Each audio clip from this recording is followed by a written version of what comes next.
Nah, terkait dengan IKN, ini juga sudah dipastikan akan dilanjutkan, dan beliau sendiri juga sudah memastikan akan ada alokasi anggaran besarannya kurang lebih 48,8 triliun rupiah. Anggaran IKN 2025 diblokir.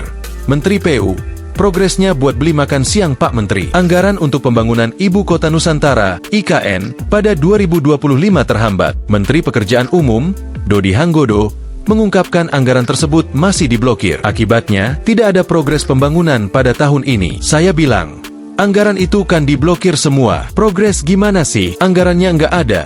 Ditanya, progres, ujar Dodi usai rapat dengan Komisi 5 DPR RI di Kompleks Parlemen, Senayan, Jakarta Pusat, Kamis, 6 Februari 2025. Dia menjelaskan blokir berkaitan dengan kebijakan efisiensi anggaran. Blokir akan dibuka setelah pagu anggaran indikatif